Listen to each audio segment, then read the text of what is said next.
There's no one right way to do this. The most prevalent throughout California, throughout the country, are basically career academies. And I'm going to share with you some data on the California Partnership Academies.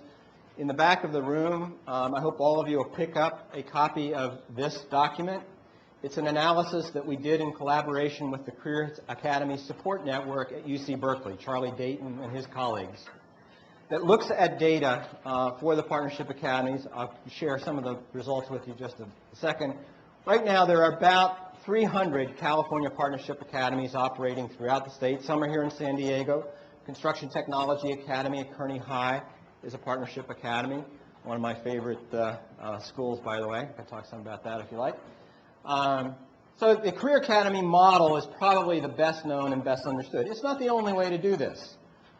Some schools simply have industry and career majors. It's like majoring in post-secondary.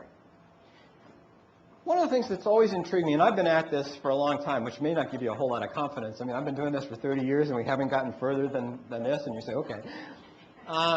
But, you know, what really attracted me to the world of when I started vocational education was a visit to the Fashion Institute of Technology in New York City. Anybody know it? Okay. It's down in the heart of the Garment District in New York. FIT is a 4-year BA degree granting institution. It is part of the State University of New York. It's one of the SUNY campuses. If you walk into FIT, the entire post-secondary BA degree granting curriculum is organized around the world of fashion. Students turn down Ivy League schools to go to FIT. I will never forget when I walked into the library at FIT. The library at FIT. There were some books.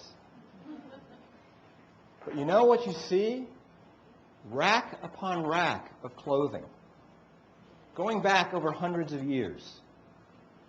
Catalog by style, designer, culture.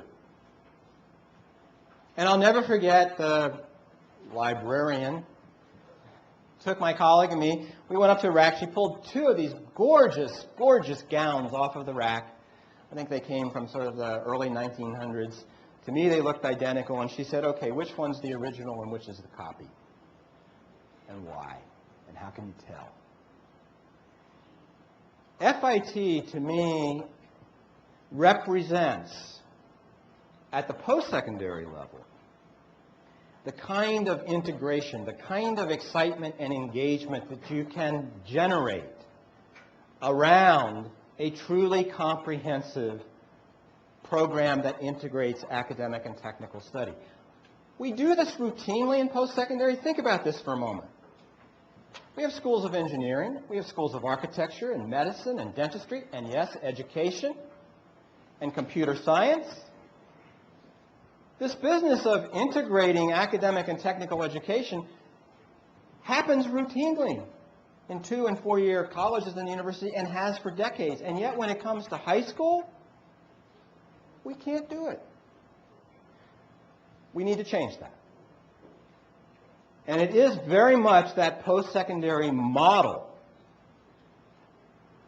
that is the basis for the multiple pathway design that we are talking about this morning. So, like a major in post-secondary, some high schools, they don't have an academy, they just have an industry or a career major.